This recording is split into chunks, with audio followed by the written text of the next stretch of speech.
Tidak pernah difasilitasi. Kami ingin melihat kondisi faktual dari kamar itu. Sempat ada statement bahwa ini privacy. Nah, pada tanggal 29 Juli, ini satu keanehan ini. Ini bagus nih Mas Yudi ditanyakan ini. Jadi tanggal 29 Juli polisi mengatakan bahwa ada hal yang privacy.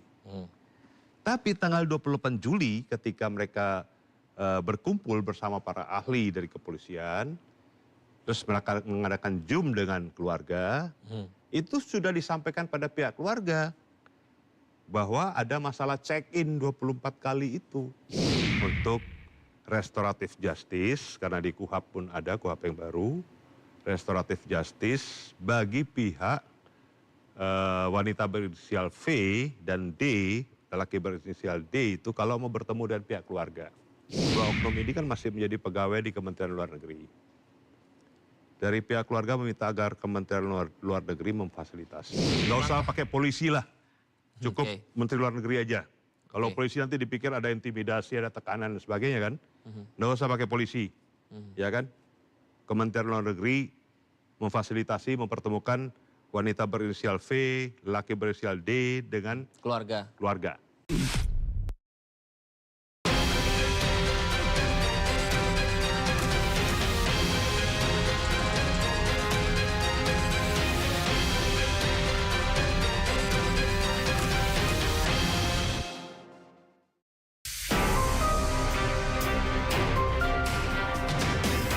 Polda Metro Jaya menutup buku kasus dugaan pembunuhan diplomat muda Kementerian Luar Negeri Arya Daru Pangayunan.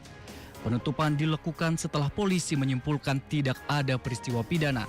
Sebuah kesimpulan yang membuat kematian terlihat seperti sekedar dugaan, bukan kehilangan nyawa. Setelah melalui proses panjang, Polda Metro Jaya tutup buku atas dugaan pembunuhan Arya Daru Pangayunan. Alasannya, tidak ada unsur pidana dalam kejadian tersebut. Surat pemberitahuan penghentian atas kasus dugaan pembunuhan diplomat muda Kemenlu tersebut. Surat tersebut dikeluarkan pada Selasa 6 Januari silam. Surat itu ditujukan kepada istri dari Arya Daru Pangayunan. Sebelumnya, diplomat muda Kementerian Luar Negeri Arya Daru Pangayunan ditemukan tewas dalam kondisi wajah tertutup plastik dan terlilit lakban di kamar kosnya di kawasan Menteng, Jakarta Pusat pada Selasa 8 Juli 2025. Pemirsa, penyelidikan kasus kematian ADP dihentikan atau menguap? Ya, kasus kematian Arya Daru Pangayunan dihentikan. Alasannya, belum ditemukan adanya tindak pidana. Tentu hal ini menjadi kesimpulan yang tak serta-merta diterima oleh pihak keluarga. Bahkan keluarga menilai janji usut tuntas seolah hanyalah lip service semata. Untuk membahas lebih dalam, pemirsa, telah hadir di studio penasihat hukum keluarga Arya Daru Pangayunan, Nikolai Aprilindo. Assalamualaikum, selamat siang, Bung Nikolai. Waalaikumsalam, selamat siang, sehat walafiat. Sehat, alhamdulillah. Ini ada kopi, kita bisa sambil ngopi, ngobrol ya. Bang Nik. Karena begini, ingin sekali membahas ini dengan detail bersama Bang Nik. Kenapa akhirnya SP2 Lidik itu dikeluarkan? Padahal beberapa bukti disampaikan, akan tetapi ternyata dianggap entah belum atau tidak ada pidana di dalam informasi tersebut. Ini seperti apa lengkapnya, Bung Nik? Jadi saya perlu sampaikan dulu bahwa negara kita ini katanya negara hukum. Katanya ya, katanya negara hukum berdasarkan Pancasila. Katanya ini. Di mana di Pancasila itu ada dua keadilan yang didistribusikan berdasarkan ketuhanan yang Maha Esa. Betul. Dua keadilan itu dalam sila kedua, kemanusiaan yang adil dan beradab. Ya. Ini harus digarisbawahi, beradabnya. Yang kedua, sila kelima, keadilan sosial bagi seluruh rakyat Indonesia. Tapi ini semua saya lihat frasa negara hukum berdasarkan Pancasila ini seolah-olah sudah tereliminir. Sudah nyaris terkubur. Kenapa saya sampaikan begitu? Karena saat ini perilaku-perilaku dari oknum-oknum aparat penegak hukum itu seakan-akan sudah tidak berdasarkan apa yang disebut dengan dasar negara atau ideologi negara Pancasila. Sehingga segala sesuatu menyangkut masalah hukum yang dihadapi masyarakat, hampir banyak itu tidak terselesaikan dengan baik. Bahkan kasusnya menguap maupun dihentikan. Berarti kasus ADP, kalau Bang Nik sampaikan menguap. Termasuk kasus ADP. Kalau saya mengatakan dihentikan ini hanya formalitas sebagai frasa untuk administratif. Tetapi faktanya adalah menguap. Kenapa saya katakan menguap? Karena segala fakta dan bukti yang sudah ada tidak pernah diungkap secara nyata, secara faktual, dan secara terang benderang. Artinya bukti-bukti itu dibiarkan begitu saja sampai menguap. Hingga kasus ini menguap dan dinyatakan dihentikan. Saya kira itu. Berarti bukti yang sudah diterima termasuk sidik jari dan lain sebagainya itu tidak didalami dengan detail. Betul sekali. Jadi bukan saja tidak didalami secara detail, tetapi dikesampingkan atau dinafikan. Dikesampingkan dan tidak diperiksa sedetail mungkin. Nah ini yang menjadi permasalahan kita. Tapi Bang Nik, apakah sudah dijelaskan secara eksplisit penyebab kematian ADP? Artinya hingga ini disimpulkan tidak ada pidana di sini? Iya, jadi pada tanggal 7 Januari yang lalu, istri almarhum Meta Ayu Puspitantri menerima surat yang dikirimkan oleh Polda Metro Jaya tertanggal 6 Januari. Dalam surat itu bernomor B/63 /1 Rom /res.1.24 /2026 Ditreskrim klasifikasi biasa lampiran tidak ada, hal pemberitahuan penghentian penyelidikan. Nah, di dalam surat tersebut, rujukan yang dipakai oleh pihak kepolisian, dalam hal ini penyelidik Polda Metro Jaya, yaitu Undang-Undang Nomor 2 Tahun 2002 tentang Kepolisian RI. Kemudian laporan polisi nomor LP-A-47-7 Rom /SPKT titik unit Reskrim Polsek Metro Menteng. Terus kemudian garing Polres Metro Jakarta Pusat, garing Polda Metro Jaya, tanggal 8 Juli tahun 2025. Ya.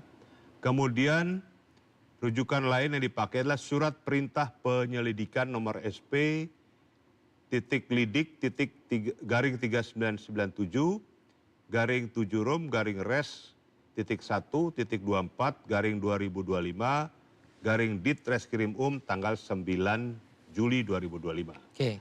Kemudian rujukan lainnya adalah surat perintah penghentian penyelidikan nomor SPPP garing 310 garing 11 Rom garing 2025 garing Ditreskrim tanggal 12 Desember 2025. Dan terakhir surat rujukannya adalah surat ketetapan tentang penetapan penghentian penyelidikan nomor S.Tab.310 garing 11 Rom garing 12 Rom maksud saya garing 12 Rom garing 2025 Ditreskrim tanggal 12 Desember 2025. Nah, ada di sini adalah surat perintah penghentian dan surat ketetapan tentang penetapan penghentian penyelidikan.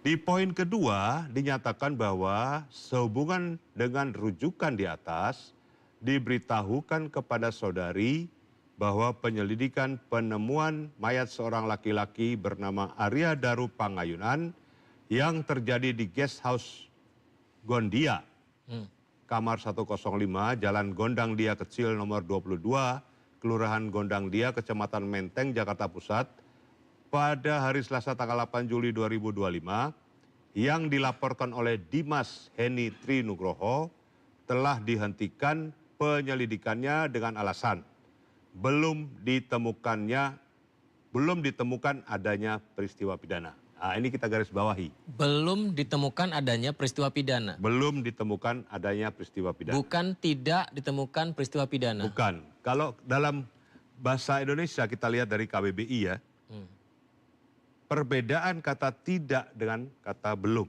itu sangat-sangat signifikan. Ya. Misalnya,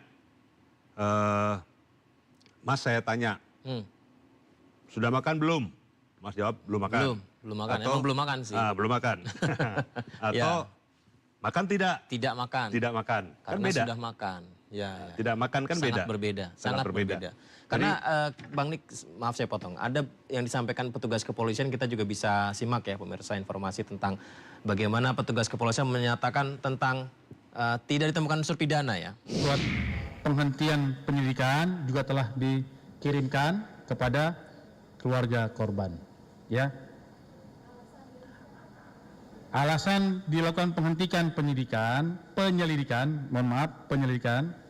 yang pertama tidak ditemukan unsur pidana berdasarkan hasil gelar perkara dan pendalaman dalam proses penyelidikan.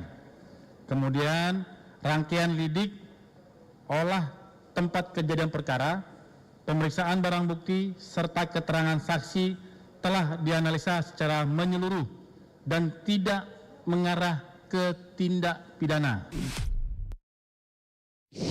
Nah, ini kalau setelah diungkapkan tersebut, artinya Bang Nik menilai ada multitafsir dengan surat yang dikirimkan tersebut. Ya, bukan multitafsir lagi, kesengajaan untuk menyesatkan informasi. Kesengajaan? Kesengajaan bagi saya. Kesengajaan untuk menyesatkan informasi antara kata belum dan kata tidak. Statement dari Kasubdit Penmas Polda Metro Jaya, di situ nyata-nyata dia sebut bahwa tidak ditemukannya unsur pidana. Demikian juga dengan statement dari Kabid Humas Polda Metro Jaya. Tidak ditemukannya unsur pidana. Nah, ini kan baru SP2 lidik. SP2 lidik ya. Ya kan? SP2 lidik. Kalau SP2 lidik itu masih dalam tahap penyelidikan. Sehingga dikeluarkan SP2 lidik. Nah, syarat untuk menghentikan penyelidikan atau penyidikan itu dalam syarat dihentikan penyidikan yang diterbitkan SP3 biasanya dalam penyidikan, itu biasanya gelar perkara dulu, kemudian diperiksa semuanya, baru dinyatakan ada atau tidak unsur pidana. Nah, ketika tidak ditemukan unsur pidana, disitulah SP3 dikeluarkan. Ini kan masih dalam tahap penyelidikan. Berarti kalau ada bukti baru yang dianggap lebih kuat lagi, itu bisa naik lagi ke penyelidikan lagi? Seharusnya, karena kalau kami lihat ya, beberapa bukti selalu dinarasikan oleh pihak penyelidik atau pihak Polda Metro Jaya, bila ditemukan bukti baru, kasus ini akan dilanjutkan. Ya. Peristiwa ini akan dilanjutkan penyelidikan. Selalu dikatakan bila ditemukan bukti baru atau mendapat bukti baru, atau keluarga menyerahkan bukti baru. Sekarang tugas mencari bukti siapa? Kan kepolisian, ada penyelidik, ada penyidik. Ada reserse, ada intel, ada analis di reskrim. Itu tugas mereka mencari bukti baru. Nah, bukti-bukti yang sudah ada pun sampai saat ini tidak diperdalam seperti tadi Mas Yudi katakan. Belum diperdalam atau tidak diperdalam, bahkan seperti saya sampaikan tadi, menguap. Bagaimana bukti baru, apanya lagi yang mau dicari? Bukti yang ada pun misalnya seperti sidik jari yang ditemukan 4 sidik jari. Ya kan? Kemudian hasil forensik, luka-luka lebam, luka kekerasan akibat benda tumpul, luka sayat, baik itu di wajah, di leher, di lengan, di dada, itu pun tidak ditindaklanjuti. Padahal itu berdasarkan hasil otopsi dokter forensik RSCM. Itu tidak didalami. Dan kemudian juga masalah check-in 24 kali itu. Yang setelah kita ketahui belakangan adalah 35 kali check-innya. 25 kali dipesan oleh wanita berinisial V dan 10 kali dipesan oleh almarhum ADP. Hotel tersebut yang berada di daerah Cikini juga. Kita kan perdalam tentang bukti itu Bang Nik, tapi sebelum ke sana Bang Nik, apakah artinya ada kelemahan katakanlah begitu, untuk mengungkap bukti yang ada sehingga ini tidak menemukan adanya pidana di sana, artinya ada kelemahan untuk mengungkap hal tersebut atau disengaja? Kalau saya melihat bukan kelemahan ya. Kalau kelemahan saya lihat polisi-polisi sekarang ini pinter-pinter kok. Alat-alat pun canggih. Kelemahan apa? Saya belum menemukan ada kelemahan di situ. Tapi kalau ada kesengajaan, iya. Sengajaan? Kesengajaan. Jadi ada unsur kesengajaan untuk kasus ini tidak ditindaklanjuti. Saya mendengar Bang Nip pernah bilang lip service ya bahasanya. Betul, betul. Kenapa sampai ada kata-kata itu? Saya sampaikan lip service itu ketika dari pihak Polda waktu kami habis audiens tanggal 26 November 2025 yang lalu. Pihak Polda dalam hal ini Kabid Humasnya selalu menyatakan kami akan bertemu keluarga inti. Akan berbicara dengan keluarga inti karena ini menyangkut aib. Masalah check-in itu ya, menyangkut aib. Masa orang sudah meninggal, aibnya mau kita buka. Nah, kami akan bertemu keluarga inti. Selalu itu disampaikan keluarga inti, tapi sampai detik ini, sampai kasus ini dihentikan pun tidak pernah bertemu keluarga inti. Itu pertama. Yang kedua dikatakan bahwa dijanjikan kepada kami ketika audiens, setelah kami datang audiens, kami mendengar pemaparan itu, bukti-bukti akan diberikan ke kami. Bukti-bukti tertulis loh ini, dari bukti-bukti penyelidikan itu. Tapi sampai detik ini pun tidak pernah diberikan kepada kami. Yang ketiga dikatakan kalau ada bukti baru, keluarga ada bukti baru serahkan kepada kami akan menindaklanjuti. Sampai detik ini pun tidak pernah ditindaklanjuti. Padahal bukti-bukti sudah seabrek-abrek. Sudah begitu banyak disampaikan. Kemudian juga yang tidak konsisten adalah bahwa kami akan memfasilitasi menuju TKP dari keluarga maupun penasihat hukumnya. Kos Gandia. Kos tempat kejadian perkara. Kos Gondia itu kan, kamar 105. Sampai detik ini pun tidak pernah dilakukan. Berarti jika polisi punya kesimpulan sendiri atas hasil penyelidikan mereka dengan bukti-bukti tersebut dan mereka meyakini bahwa sebenarnya mereka punya dasar untuk menetapkan ini tidak ada tindak pidana, Bang Nik dan keluarga ADP bisa mematahkan hal itu? Sangat bisa kami patahkan. Dasar itu banyak loh ada tindak pidana. Masalah itu kematian almarhum dengan lakban itu. Lakbannya siapa yang melilit, siapa yang membungkus, siapa yang melilit. Kemudian sidik jari teristimewa itu. Sidik jari ada 4 sidik jari di lakban itu. Berarti kan ada pihak lain. Ya kan tidak mungkin sidik jari 4 itu milik ADP semua kan. Dinyatakan 1 teridentifikasi milik ADP, 3 lagi rusak. Kami tanyakan rusak kenapa? Karena faktor cuaca. Masakan di dalam ruangan tertutup ber-AC dalam kamar itu bisa terkena faktor cuaca. Kecuali almarhum meninggalnya itu di luar ruangan, entah di kebun, entah di mana, di hutan atau di mana, itu bisa faktor cuaca. Ya kan, ini dalam kamar. Faktor cuaca yang bagaimana? Ini kan sangat tidak masuk di logika hukum secara akal sehat dulu. Termasuk ketika kemarin diungkapkan bukti-bukti disampaikan polisi juga dan dalam konferensi pers besar juga tidak memuaskan pihak keluarga. Sangat tidak memuaskan. Gini loh Mas Yudi. Masyarakat Indonesia ini kan sudah pintar-pintar. Tidak lagi bodoh. Kita semua sudah punya gadget. Ya kan? Kita bisa membrowsing segalanya. Ya kan? Nah, bahkan masyarakat Indonesia dalam medsos pun mereka tuh sering berbunyi, bahkan mereka tuh udah seperti detektif swasta yang mempunyai keahlian-keahlian untuk menyelidiki juga. Bahkan ada tampilan-tampilan mereka sampaikan di medsos itu tentang kejadian CCTV, tentang adanya pergerakan dan sebagainya. Itu pinter-pinter loh masyarakat itu. Jadi jangan dianggap istilahnya Rocky Gerung itu jangan dianggap dungu. Nah, sekarang yang pertanyaan kami yang dungu itu siapa? Bukan masyarakat yang dungu untuk bisa dibodoh-bodohin. Masyarakat udah pinter. Jangan lagi dibodoh-bodohin dengan statement-statement yang menyesatkan gitu loh. bagi kami. Ini kasihan keluarga korban. Ya kan? Faktanya bahwa orang sudah meninggal. Ya kan? Terjadi kematian di situ. Faktanya lagi bahwa banyak ditemukan kejanggalan dalam kematian itu. Faktanya lagi bahwa penyelidikan pun tidak tuntas. Ini kan menjadi tanda tanya besar bagi masyarakat.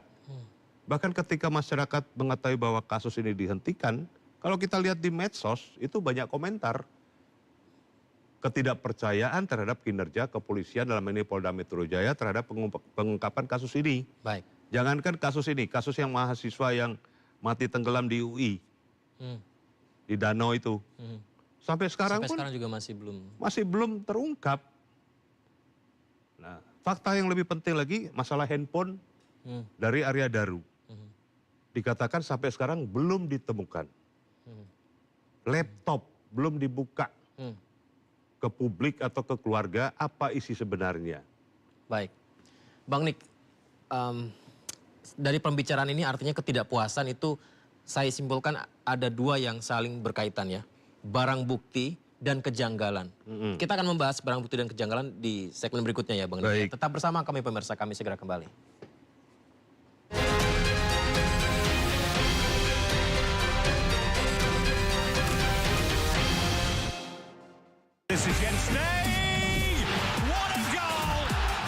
Bundesliga, duel sengit The Black and the Red siap memburu puncak klasmen. Hoffenheim versus Bayer Leverkusen.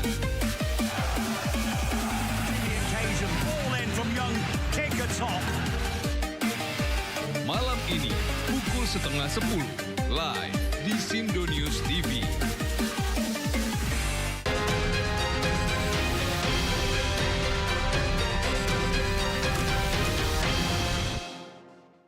Terima kasih masih bersama kami pemirsa, kita masih bersama dengan Bang Nikolai Aprilindo. Bang Nik, boleh sambil ngopi? Kita ingin supaya keadilan benar-benar terwujud ya, jika memang keluarga memiliki bukti yang benar gitu. Amin. Kopi pahit, semoga keadilannya manis ya. Ya, Kalau jangan sepahit kopi kan. jangan sepahit kopi begitu. Tapi biasanya pahit-pahit itu malah membuat sehat. Membuat sehat ya? Ya, Ya, yang betul, pahit betul. itu. Karena Akhirnya belum- akan menjadi manis. Betul, setuju, sepakat Bang Nik. Bang Nik, tadi dari perbincangan kita di segmen sebelumnya ini, bahas soal kejanggalan-kejanggalan yang ternyata benang merahnya kerap diambil dari bukti-bukti yang diselidiki, tapi ternyata tidak sampai tuntas. Saya simpulkannya demikian begitu. Iya. Mari kita bedah satu persatu, Bang Nik. Mulai dari penemuan pertama kali jenazah ADP ya, di kos Gondia ya. Ya, Nah itu kamar 105. 105 itu kan terlihat lakban, plastik dulu, habis itu lakban ya. Ya, Kalau dari hasil akhir kemarin penyelidikan bahwa itu tidak ada tindak pidananya, berarti kan itu dilakukan sendiri kan? nah itu kan menjadi tanda tanya bagi kita. Apakah waktu audiens tanggal 26 November 2025 di Polda Metro Jaya, saya tanyakan, apakah almarhum melilit lakban itu by self, dengan tangannya sendiri? Kemudian posisi ketika melakban itu dalam posisi berdirikah, dudukkah, atau tidur? Dijawab tidak Bang Nik? Tidak dijawab. Nah, kemudian saya bertanya lagi, apakah pada saat lakban itu dililit oleh almarhum, seandainya almarhum yang melilit, itu posisi almarhum dalam keadaan hidup, setengah hidup, atau sudah meninggal? Oke. Tidak dijawab oleh penyelidik. Ya kan? Yang ketiga saya tanyakan, kenapa lakban itu, plastik dan lakban yang dililit, itu kan masih ada sisa. Sisa lakban berupa gulungan di telinga sebelah kiri. Oh di sebelah kiri sini? Sebelah kiri, ya. Oke. Saya tanya arah lilitan lakban dari mana? Karena posisi sisa lakban itu ada di kiri.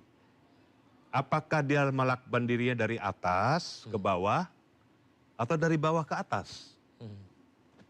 Karena kalau kidal mungkin ya, Kalau kidal mungkin. itu mungkin seperti itu ya. Iya. Tapi karena Tapi kalau kidal pun juga tidak mungkin kalau dia mau lilit itu terus bisa begini. Pasti akan ya. Iya kan? Nah, terus saya tanya, ditemukan berapa sidik jari di lakban itu sebenarnya? Sidik jari yang disampaikan ada itu di lakban. Di lakban, Sidik jari orang lain. sidik jari yang dibilang tuh ada 4 sidik jari. Yang Awalnya rusak tadi. dibilang kan waktu Konfes 29 Juli oleh di Reskrim dikatakan ada 1 sidik jari milik almarhum. Tapi fakta dan kenyataan yang kami dapatkan pada saat audiensi tanggal 26 November 2025, faktanya adalah 4 sidik jari. Ya, nomornya 00391 itu dinyatakan bahwa itu milik almarhum, 00392, 00393, 394 dinyatakan rusak dan tidak bisa diidentifikasi. Berarti sidik jari yang masih bisa diidentifikasi milik almarhum. Katanya, Klaimnya, oke. katanya itu yang bisa teridentifikasi hanya milik almarhum. Aneh bin ajaib. Jadi saya sampaikan bahwa kalau ada 4 sidik jari berarti tidak tertutup kemungkinan ada pihak lain yang terlibat di situ. Tidak mungkin 4 sidik jari, almarhum paling punya 2 sidik jari kan, sidik jari itu kan jempol. Tidak mungkin 4 sidik jari dia punya. Apa sidik jari kakinya juga nempel di situ, kan nggak mungkin. Baik, Kita kan bukan orang bodoh yang kayak gitu-gitu, Mas Yudi. Semester 4, waktu kita kuliah S1 di Fakultas Hukum, kita dapat namanya ilmu kedokteran kehakiman. Oke. Sekarang disebut forensik itu. Kami mendapatkan pelajaran itu dan dosen saya waktu itu Pak Munim Idris, almarhum sekarang kan, itu dia menceritakan tentang bagaimana sidik jari, bagaimana luka akibat benda tajam, benda tumpul, akibat peluru, akibat senjata tajam atau senjata api. Nah, Baik. itu kami dapat pelajaran itu Itu semua. dari lakban. Jadi plastik dulu baru lakban ya Bang ya? Iya, diplastikin dulu, plastik resek, baru dilakban. Oke. Dan saya tanya, ini penting nih, kenapa lakban itu yang melilit di kepala korban, kenapa digunting? Untuk kepentingan apa digunting? Ketika ditemukan jenazahnya Di TKP. langsung digunting. Langsung digunting. Si lakban dari lilitannya itu. Iya, digunting. Dan itu kami tanyakan waktu audiens, itu akhirnya mereka saling tolak. Dibilang itu polsek bilang polres bilang enggak, itu kan sudah dari Polda, Inafis dan sebagainya. Itu disampaikan loh, ini kami katakan fakta loh. Dan saya berani bertanggung jawab masalah ini. Fakta yang disampaikan pada saat kita audiens disaksikan oleh tim pengacara kami, ada juga media kami di situ, kemudian oleh anggota-anggota kepolisian di situ. Kalau gunting untuk membuka lakbannya tidak masuk akal. Sekarang pertanyaan saya, kenapa digunting? Ya kan? Saya tanya ke dokter forensik yang pada saat itu memeriksa jasad almarhum ketika dibawa ke RSCM. Dokter forensik mengatakan bahwa kami terima dengan keadaan sudah tidak terlakban. Oke. Itu. Baik. Itu soal lakban. Bagaimana dengan soal CCTV di kos Gondia tersebut? Ini kan juga sempat muncul perdebatan bahwa pihak keluarga sudah menghubungi penjaga kos ya beberapa kali. Betul. Kemudian ada juga sempat rame isunya bahwa keluarga yang meminta CCTV tersebut digeser. Itu juga dibantah ya Bang Nik ya? Dibantah dan ternyata akhirnya penjaga kos mengakui bahwa pergeseran CCTV itu atas perintah dari pemilik kos. Itu bukan atas permintaan dari istri korban. Nah awalnya kan baik polisi maupun Kompolnas menarasikan bahwa pergeseran CCTV itu adalah permintaan dari istri korban. Sudah dibantah oleh istri korban pada saat RDP dengan Komisi 13 DPR RI. Dibantah itu semua kan. Nah setelah itu baru muncullah pernyataan dari pihak kepolisian bahwa betul bahwa yang meminta pergeseran CCTV itu adalah pemilik kos. Ini banyak kejanggalan dan banyak pernyataan yang tidak konsisten. Baik, kalau kita berhenti di situ, berarti sempat dimintai keterangan pemilik kosnya tentang hal itu? Menurut polisi dimintai keterangan. Kalau penjelasan tentang jendela yang dicongkel kemudian terbuka? Nah, Ada kejanggalan juga kah di situ? ada kejanggalan. Kita lihat di CCTV, kalau bisa ditayangkan di Ya. CCTV ya. Awal dibuka itu, lubang congkelan itu hampir tidak kelihatan. Oke. Ya kan? Tapi setelah itu, kita lihat lagi, ditunjukkan di CCTV, lubang congkelan itu bisa segede ini loh. Coba kita perhatikan di video-video yang beredar di CCTV itu. Bang Nik melihat dari CCTV ya, belum ke lokasi. Kita nggak diberikan akses ke lokasi. Keluarga tidak diberikan akses untuk datang ke lokasi. Betul, sama sekali. Saya berani menyatakan ini dan berani bertanggung jawab secara hukum, tidak pernah diberikan akses. Kami minta tuh berapa kali, bahkan secara surat resmi kami minta. Waktu audiens kami minta. Janjinya akan kami fasilitasi. Tapi sampai detik ini tidak pernah difasilitasi. Kami ingin melihat kondisi faktual dari kamar itu. Apa sebenarnya dan bagaimana posisinya. Sehingga kita bisa melihat lokus itu kita sambungkan dengan tempus dan modus serta motif kematian itu. Baik. Itu kita bisa lihat. Kita kan juga belajar tentang itu di Fakultas Hukum gitu loh. Bang Nik, bukti lainnya juga akhirnya berkembang kan ya tentang ini. Ramai juga di media sosial beberapa waktu lalu ya ketika kasus ini ramai. CCTV di Kementerian Luar Negeri ya, di rooftop kalau tidak salah. Iya. Itu juga ada kejanggalan di situ, karena kan menggunakan tas kalau tidak salah. Iya, ada kejanggalan. Jadi dari rooftop itu setelah kita mendapat akses ke rooftop, itu ternyata di rooftop itu hanya ada satu CCTV. Satu pun di ujung. Ujung CCTV itu di ujung. Tidak ada CCTV lain. Situ kami lihat. Artinya apakah itu disengaja atau memang...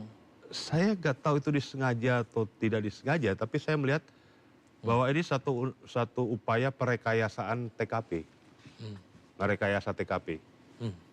Itu pertama. Yang kedua, dikatakan bahwa handphone dari almarhum hilang. Ya kan? Tapi fakta di CCTV yang kami dapatkan ketika almarhum masuk ke Kemlu dan keluar dari Kemlu itu memegang memegang handphone. Jadi hilangnya kapan gitu ya? Hilangnya kapan? Handphone itu selalu dipegang oleh almarhum di tangan sebelah kirinya. Nah, hilangnya kapan? Kemudian pada saat almarhum kembali ke kos, ya kan? Pada saat dia dikatakan tangkapan layar CCTV dia membuang sampah katanya kan? Terlihat itu di CCTV-nya itu? Terlihat dia pegang handphone kan? Berarti handphone masih ada dalam penguasaan almarhum sebelum almarhum meninggal. Nah, analisa saya bahwa handphone itu hilangnya bukan di luar, tapi hilangnya itu setelah almarhum dieksekusi dan diambil handphonenya dari dalam kamar. Saya bilang almarhum dieksekusi karena kami melihat bahwa celah untuk masuk daripada si eksekutor itu ada ketika CCTV diputar itu. Karena tidak menyorot langsung ke kamar almarhum. Dan ketika almarhum keluar kamar, pintu tidak terkunci. Dugaan dari Bang Nik, CCTV itu diputar untuk meyakinkan bahwa dia mengarah ke kos itu tidak terjadi apa-apa. Padahal sebelumnya menduga ada. Patut diduga dan dugaan saya 99% itu. Ada jeda waktunya antara Ada jeda CCTV. waktunya, cukup jeda waktu sekitar hampir sekitar 5 menitan lah. Gerak cepat itu kalau orang yang terlatih. Orang terlatih itu hitungan detik itu dia gerak cepat itu. Bukan lagi hitungan menit. Dia bisa masuk, menyelusup, kemudian melakukan eksekusi. Berarti ada jeda di situ yang CCTV-nya tidak terekam ya Bang? Tidak terekam. Situ. Bahkan ada dikatakan ada CCTV yang rusak. Kemudian ada CCTV yang tidak ada dekodernya. Aneh. CCTV tidak ada dekodernya katanya. Ini kan sangat aneh ini. Ini penuh kejanggalan. Jadi kalau waktu kita audiens di Polda itu kita banyak berdebat di situ dengan kepolisian dan penyelidik. Masalah time, waktu ketika dia keluar buang sampah dan ketika dia masuk. Polisi mengatakan waktu itu ketika dia keluar, pintu terkunci. Pintu dikunci, ya kan? Dan dia masuk, dia menggunakan kartu akses lagi untuk membuka pintu. Fakta yang kami dapatkan dari CCTV yang ditunjukkan pada kami, ketika almarhum keluar, pintu tidak dikunci dan almarhum masuk mendorong pakai tangan kiri. Oke. Mendorong luar tangan kiri di pintu bagian tengah sebelah kiri. Jadi nggak buka pakai kartu. Pakai tangan ya? Pakai tangan dia buka. Dan itu nyata fakta diputar di Polda itu pada saat kami audiens. Di situ saya pertanyakan. Dijawab apa Bang Nik? Ya mereka akhirnya diam. Ketika saya bilang, bapak-bapak coba perhatikan, saya bilang gitu. Ini ada kemungkinan tidak orang masuk ketika almarhum pergi. Ya. Masa kita mengajari ikan berenang? Iya kan? Baik. Iya. Itu harusnya, kan saya udah bilang, polisi ini apalagi Polda Metro Jaya, Barreskrim, Polri, itu orangnya udah canggih-canggih, terlatih dan itunya apa? Mereka punya nalar sebagai penyidik itu sangat bagus. Tapi dalam kasus ini kenapa jadi tumpul gitu loh? Kenapa jadi tumpul? Apa yang menyebabkan ketumpulan itu gitu? Hingga akhirnya kasus ini berkembang dan juga ditemukan informasi check-in Ya. dan melibatkan nama V. Ya. Itu berarti apakah jedanya lama ketika CCTV di rooftop Kemlu dan peristiwa kejadian berlangsung atau berdekatan Bang Nik? Masalah ditemukannya fakta adanya check-in itu kan dalam tingkat penyelidikan kepolisian. Oke. Ya, dalam pengembangan kasus mungkin ya, pengembangan penyelidikan ya, pengembangan penyelidikan. Nah itu pada saat diadakan Zoom dengan keluarga pada tanggal 28 Juli, itu disampaikan juga pada pihak keluarga. Sudah disampaikan? Sudah disampaikan. Bukankah sempat ada statement bahwa ini privacy? Nah, pada tanggal 29 Juli, ini satu keanehan ini. Ini bagus nih Mas Yudi ditanyakan ini. Jadi tanggal 29 Juli polisi mengatakan bahwa ada hal yang privacy. Tapi tanggal 28 Juli ketika mereka berkumpul bersama para ahli dari kepolisian, terus mereka mengadakan Zoom dengan keluarga, itu sudah disampaikan pada pihak keluarga bahwa ada masalah check-in 24 kali itu. Jadi dikasih tahu dulu, setelah itu besoknya baru ditetapkan ini privacy. Privacy. Aneh kan? Jadi waktu kami tanggal 26 November itu disampaikan pada pihak kepolisian bahwa ditemukan fakta ada check-in 24 kali, kami mengatakan keluarga tahu kok. Kan sudah disampaikan tanggal 28 Juli. Oh, itu bukan pertama kalinya? Bukan pertama kali 26 November, enggak. Sudah tahu duluan Sudah ya? tahu keluarga dan disampaikan secara jelas dalam Zoom itu. Keluarga tidak keberatan bahwa kalau misalnya dibuka ini ada privacy yang Keluarga terganggu? sudah sampaikan, kalau memang ada temuan itu buka terang benderang. Ya kan? Karena bagi keluarga bisa saja kemungkinan penyebab kematian dari almarhum ini ada hubungannya dengan masalah check-in itu. Ada benang merahnya. Ya kan? Oke. Nah kenapa harus dibilang itu aib? Aib bagi yang mau mengungkapkan atau aib bagi keluarga? Kalau bagi kami pihak keluarga mengatakan aib bagi yang mau mengungkapkan. Kalau mereka sampai buka itu aib bagi mereka, bukan aib bagi kami. Baik. Gitu Apakah pihak keluarga sudah mendapatkan hasil pemeriksaan saksi dari V itu, Bang Nik? Tapi dijawab setelah jeda ya, Bang. Kita akan bahas lebih lengkap lagi. Pemirsa tetap bersama kami.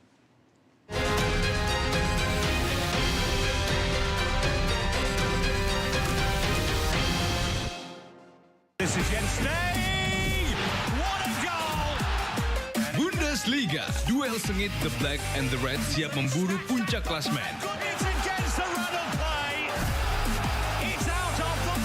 Hoffenheim versus Bayer Leverkusen.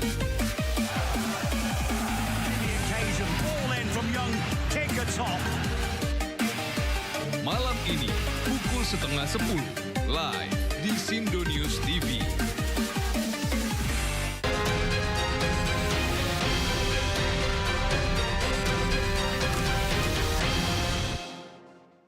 Terima kasih masih bersama kami pemirsa. Kita kembali berbincang bersama dengan Bang Nikolai Aprilindo. Bang Nik, kembali kita ngopi lagi ini. Masih benar-benar Serius ya? serius dan setiap apa yang Bang Nik sampaikan, jujur saya harus benar-benar detail. Selain mengingat juga harus menyambungkannya dengan logika. Benarkah janggal ataukah memang seperti yang polisi sampaikan, belum ditemukan pidana di sini begitu Bang Nik. V, check-in itu dengan V, betul ya? Dengan V. Nah, V ini sudah dimintai keterangan. Saya menanyakan pada saat audiens tanggal 26 November. Apakah wanita berinisial V ini sudah diperiksa secara mendalam, dikembangkan masalah check-in? Penyelidik menyatakan belum. Itu ya. Dan saya minta untuk itu diperiksa masalah check-in dan dikembangkan. Dan bagi saya itu pintu masuk, bagi keluarga itu pintu masuk. Berarti Ya. sempat diperiksa tapi check-innya belum ditanya. Jadi pemeriksaan yang dilakukan kepada wanita berinisial V itu, kami ada BAP-nya. Ini mungkin bisa ada Oke. kami BAP-nya. Nanti kita tayangkan ya. Ya, bahwa saksi kenal dengan korban itu karena kurang lebih sekitar 1 tahun lalu dikarenakan satu kerjaan dengan saksi di Kementerian Luar Negeri. Itu keterangan V ya.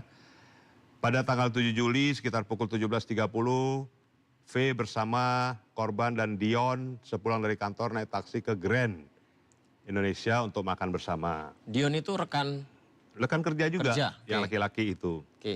ya kan?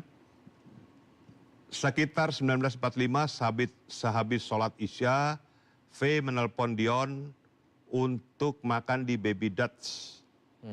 Kemudian V sampai duluan ke Baby Dutch sambil menunggu korban dan Dion, ya kan? Sekitar 21 WIB korban mendahului pulang ke kos, namun Dion dan V masih makan sampai dengan pukul 22. Ini pengakuan di BAP V ya. Nah kemudian diceritakan bahwa korban pernah curhat mau bunuh diri. Ya, itu juga sempat rame ya. Sempat rame. Curhat dan email kalau tidak salah. Ya. Web browsing juga kalau nggak salah. Ya betul mau bunuh diri. Nah di hasil pemeriksaan BAP V ini tidak ada menyingkap masalah check-in. Jadi dari semua itu semuanya tidak ada soal check-in ya? Tidak ada soal check-in di pemeriksaan awal. Padahal itu ada. Ada. Fakta yang disampaikan pada tanggal 20 November itu kepada kami penasihat hukum ada check-in, dan fakta disampaikan pada tanggal 28 Juli dengan pihak keluarga ketika lewat Zoom antara polisi dan pihak keluarga disampaikan ada juga check-in 24 kali.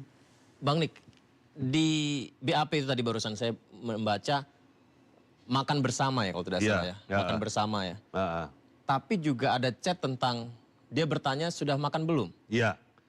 Ini kan aneh. Apakah itu BAP-nya di waktu yang berbeda? BAP ini di waktu yang sama. Di waktu yang sama? Iya. Tidak di waktu yang berbeda. Jadi si Saya udah makan belum? Itu kan SMS, katanya SMS dari almarhum kepada istri almarhum kan. Aha. Nah, ini menjadi kecurigaan kami bahwa SMS itu bukan ditujukan pada istri almarhum, tapi pada V. Jadi ada chat, Ai sudah makan belum? Itu kan. Ai ini siapa? Saya nggak tahu A ini siapa gitu loh. Saya juga kadang-kadang panggil istri saya sayang gitu kan, Ya, ya, ya. atau say gitu kan. Ya istri saya barusan juga nanya begitu sih, Ai kapan ngirim duit katanya. Ay kapan gajian? Kapan gajian gitu ya. Nah itu apakah sudah didalami dan ditanya oleh pihak keluarga ketika audiensi itu? Bukti-bukti ini. Kami tanyakan itu sebenarnya chatting ke siapa, dan ya dikatakan bahwa sampai sekarang HP-nya belum ditemukan. Kalau HP-nya belum ditemukan, tetapi kok bisa mendapat deskripsi Chat itu? chat ini gitu loh. Logika kan, logika hukum kan. Iya kan? Dari mana itu chat itu Bang Nik? Hah? Chat itu, keterangan dari mana chat itu? Jadi chatting ini, deskripsi chatting ini, Ya. enkripsi chatting ini kan ada di HP. HP-nya? HP-nya katanya hilang. Oke. Tapi bisa ada enkripsi dari pembicaraan ini. Tapi itu dari keterangan V, bukan? Dari semua, dari keterangan kepolisian juga gitu. Oke. Ini kan aneh bagi saya. Oke. Dari mana mereka dapat apa namanya, deskripsi atau inskripsi daripada pembicaraan-pembicaraan itu kalau HP-nya belum ditemukan. Aneh kan? Baik, berarti itu salah ngirim ke istrinya mungkin atau enggak? Saya nggak, kalau saya analisa saya ya, kecurigaan saya, dugaan saya bukan kecurigaan, dugaan saya, HP ini chatting yang disampaikan dengan salah kata itu bukan sebenarnya si almarhum yang melakukan. Yang nulis? Yang nulis, ada pihak lain untuk supaya mengalihkan. Mengalihkan dari? Mengalihkan satu permasalahan. Dari masalah yang sebenarnya, substansi masalah sebenarnya. Ini kan sekarang almarhum lagi senang-senangnya mau pindah ke Finlandia kan. Oke. Lagi happy-nya sama istri sama anak-anaknya. Lagi begitu mesranya mereka. Masa mau diracuni dengan kata-kata ini? Masa almarhum mau cari gara-gara dengan kata-kata ini terus mau bunuh diri? Logika kita pakai. Dia udah persiapan visa, paspor. Udah menjual mobil, segala miliknya dijual untuk pindah ke Finlandia. Untuk menempati posting barunya di Finlandia. Anak-anaknya sudah disiapkan sekolah di sana. Apartemen sudah disiapkan, ya kan? Nah, kemudian dia cari gara-gara dengan kalimat ini, dan kemudian dia meninggal, masuk di logika nggak? Kalau sebagai suami terlalu gegabah ya? Terlalu gegabah. Dalam keadaan happy, mendapat promosi jabatan, dan tempat Finlandia ini tempat impian semua diplomat Indonesia. Karena negara makmur, ya kan? Masa orang menempati tempat yang betul menjadi impian bagi seluruh diplomat, kemudian mau membuat tindakan gegabah bunuh diri lagi. Gara-gara masalah chatting. Kan dulu waktu awal-awal itu kan, waktu konfes tanggal 29 Juli kan, ada menyatakan, ada pengamat, ada pihak-pihak dari Kompolnas mengatakan bahwa ya ini mungkin dia merasa stres dan sebagainya, ya kan? Karena ketahuan salah chatting dan sebagainya. Ada lagi mengatakan dia melakukan itu untuk mencari kepuasan seksual. Nah itu saya juga, mumpung ada Bang ini saya nanya yang terakhir itu juga, kepuasan seksual itu seperti apa ya? Terpatahkan semuanya. Kalau kepuasan seksual, pasti ada bekas cairan sperma yang ada di celana dalam atau di celana kolor atau di spray. Hasil forensik tidak menemukan adanya cairan itu. Dan maaf Bang Nik ya, kita bicara ini dari tadi dari awal ya sampai sekarang ya. Ini begitu belak-belakan ya. Iya. Barusan Anda menyampaikan hal yang menurut saya itu privasi, kemudian tentang check-in, tentang ini. Artinya pihak keluarga sudah benar-benar membuka seluas-luasnya. Sudah, keluarga itu sudah ikhlas membuka seluasnya. Buka aja. Kenapa harus ditutupi? Dan kasus ini cepat dinaikkan ke penyidikan supaya tahu siapa berbuat apa gitu loh. Dilakukan gelar perkara khusus. Keinginan keluarga itu sederhana. Lakukan gelar perkara khusus, naikkan ke penyidikan, ya kan? Supaya ada upaya hukum paksa, supaya bisa mengetahui siapa berbuat apa. Tidak ada istilah aib almarhum. Tidak ada apa. bilang keluarga mau bilang aib dan sebagainya. Lah aib tuh aib apa lagi? Dikatakan waktu itu masalahnya ada kontrasepsi yang ditemukan. Ternyata waktu kita RDP dan Komisi 13, DPR RI, istri almarhum mengatakan bahwa alat kontrasepsi atau kondom itu milik yang dibeli istrinya untuk almarhum. Justru istrinya yang membelikan? Iya. Untuk dipakai ketika istrinya datang ke Jakarta dengan almarhum. Nah, yang ditunjukkan pun itu kondom baru, bukan kondom bekas. Alat kontrasepsi baru, bukan bekas. Akhirnya terpatahkan masalah kepuasan seksual.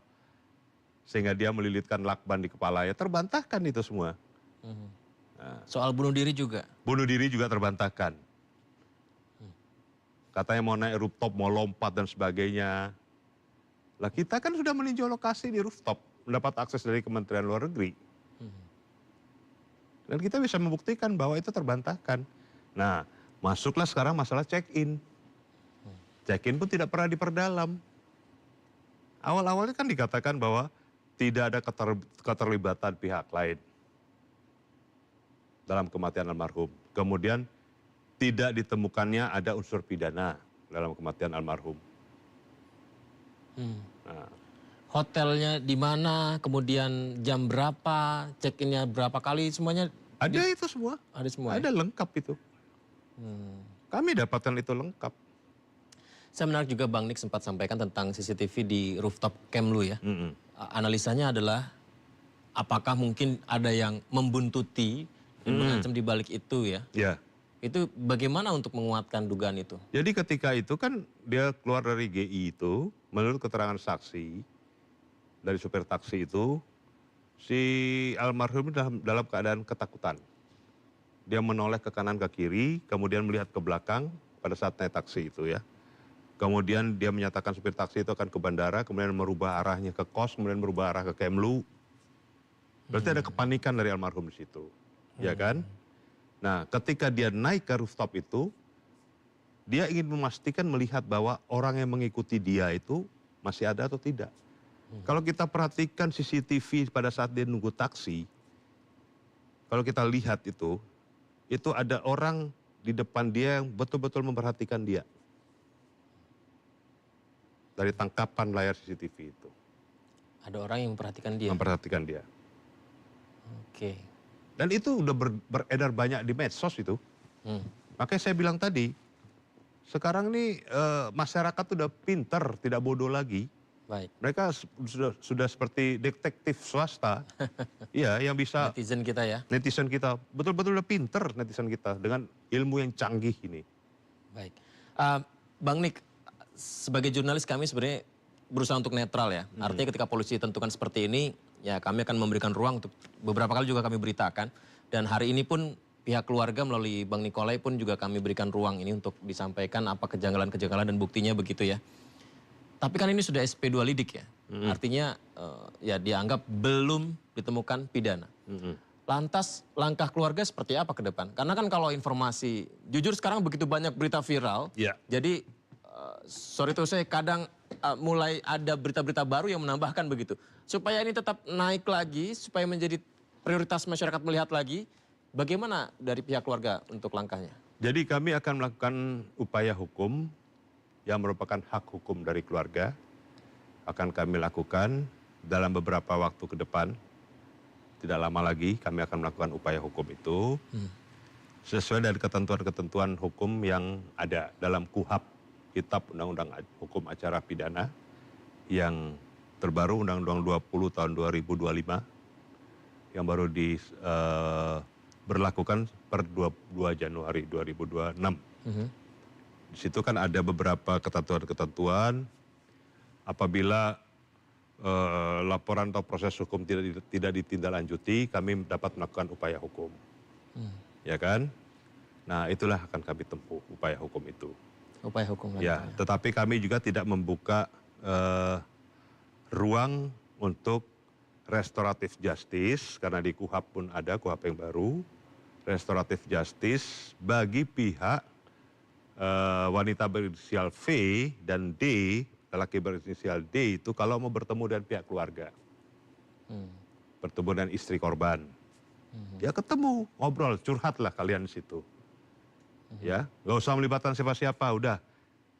Istri korban, wanita berinisial V sama lelaki berinisial D, ketemu 6 mata di situ kalian, curhat apa sebenarnya yang terjadi. Terbuka keluarga. Terbuka situ. Nah, itu kami minta karena dua oknum ini kan masih menjadi pegawai di Kementerian Luar Negeri.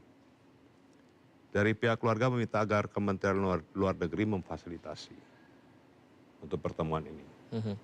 Bang Nik, untuk Nggak usah langkah- pakai polisi lah, cukup Oke. Menteri Luar Negeri aja.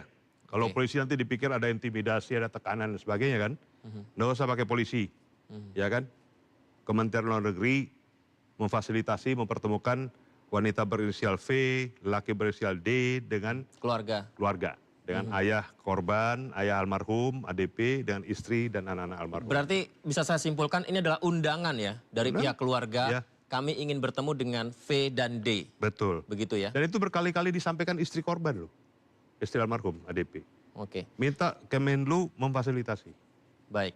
Itu. Bang Nik, untuk bagian langkah hukumnya, entah restoratif justice atau langkah hukum lainnya begitu, seberapa optimis dari pihak keluarga Kami sangat optimis bahwa kasus ini kalau ada political will, kalau ada sense of belonging dari pihak kepolisian, pasti akan dibuka kembali.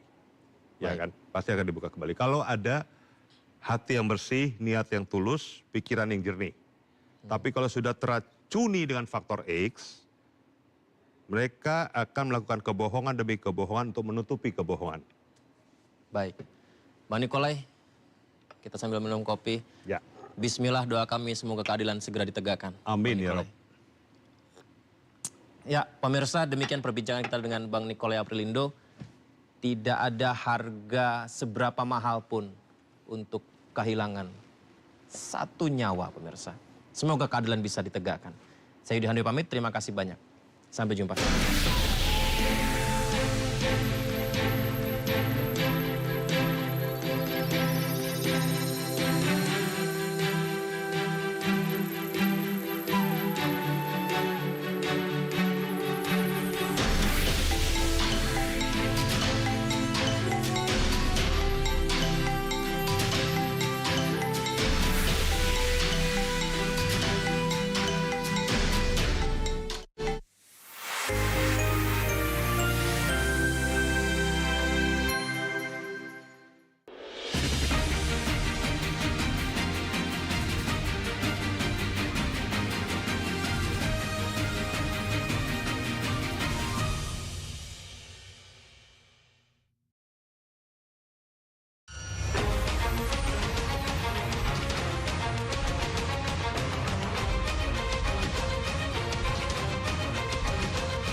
Dahmer, pembunuh berantai paling sadis.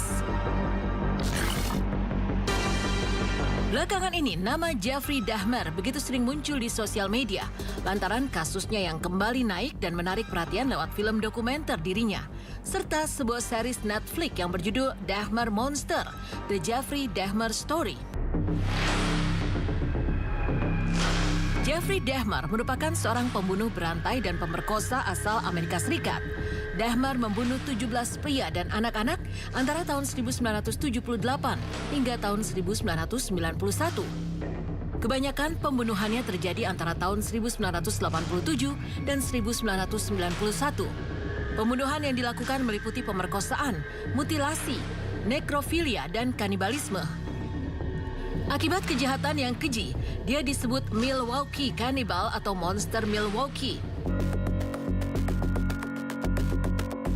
Jeffrey Dahmer memulai dengan pembunuhan pertamanya setelah kelulusan sekolah menengahnya pada tahun 1978.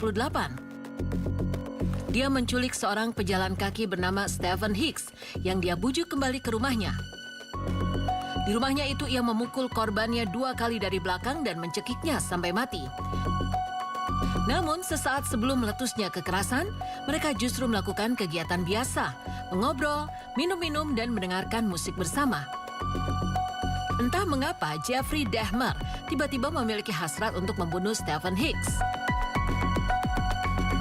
Orang tua Jeffrey Dahmer resmi bercerai pada 24 Juli 1978. Sekitar sebulan sebelumnya, Dahmer membunuh korban pertamanya Stephen Hicks itu. Awalnya Hicks pamit untuk pergi ke sebuah konser. Kemudian ia menumpang pada Dahmer, tapi Hicks tidak kembali pulang. Orang tuanya baru melaporkan kehilangannya setelah 6 hari kemudian. Bertahun-tahun berlalu, baru pada tahun 1991, penegak hukum menghubungkan hilangnya Stephen Hicks dengan Jeffrey Dahmer. Dan saat itulah, polisi mulai menyelidiki rumah Dahmer tahun 1978 di Ohio.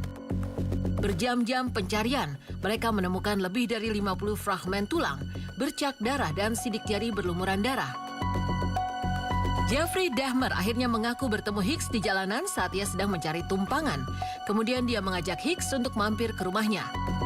Namun ia malah memukulnya dengan barbel dan menghancurkan mayatnya dengan palu godam. Kala itu Dahmer sebenarnya hampir tertangkap. Ia sempat diberhentikan oleh polisi ketika dia membuang tubuh Hicks. Petugas polisi curiga dengan kantong plastik di mobilnya. Sayangnya Dahmer berhasil meyakinkan polisi dengan mengatakan ingin mencari udara segar karena merasa frustasi atas perceraian orang tuanya. Dia mengaku ingin sekalian membuang sampah. Petugas pun percaya dan membiarkannya pergi. Dahmer memutuskan mendaftar militer, kemudian dikirim ke Jerman pada 1979. Dia ditempatkan di unit medis. Di sana, Dahmer tetap mencari mangsa, meski tak membunuhnya. Salah satu korban Dahmer di unit itu, Preston Davis, mengatakan bahwa dia pernah dibius, kemudian diserang secara seksual oleh Dahmer. Setelah Davis meninggalkan garnisun Baumholder, ia digantikan oleh seorang tentara bernama Billy Joe Capshaw. Setelah diserang secara seksual beberapa kali, Capshaw melompat dari jendela lantai 3. Ia pun selamat dan melaporkan serangan Dahmer saat itu. Capshaw mengalami trauma parah dan meninggalkan militer. Dia mengurung diri di kamar selama 5 tahun akibat kekerasan seksual yang diterimanya. Namun Capshaw berhasil bangkit kembali dan mulai menceritakan pengalaman buruknya. Jeffrey Dahmer sendiri diberhentikan secara tidak hormat saat itu. Entah apa yang ada di pikiran Dahmer selama 9 tahun berlalu. Tampaknya ia cukup mempersiapkan aksi berikutnya jika ia hendak membunuh korbannya. Hingga terjadilah pembunuhan keduanya pada tahun 1987. Dahmer terus membius para korbannya dan mencabik-cabik mereka dalam pembunuhan. Ia juga terlibat dalam nekrofilia lebih lanjut. Penelitian yang dilakukan oleh Universitas Regis menunjukkan bahwa ketertarikan Jeffrey Dahmer dengan kematian dimulai pada waktu yang hampir bersamaan dengan operasi hernianya. Di usia 4 tahun, Jeffrey Dahmer tertarik dengan tumpukan tulang hewan di dekat rumah mereka. Saat Jeffrey Dahmer duduk di kelas 9, dia diberi tugas biologi untuk melakukan pembedahan terhadap janin babi. Dahmer sangat menyukai tugas itu dan menyimpan kerangkanya. Dahmer pun mulai mengumpulkan hewan mati dan memutilasi mereka. Dahmer juga membunuh hewan peliharaan tetangganya, lalu menancapkan kepalanya di tongkat.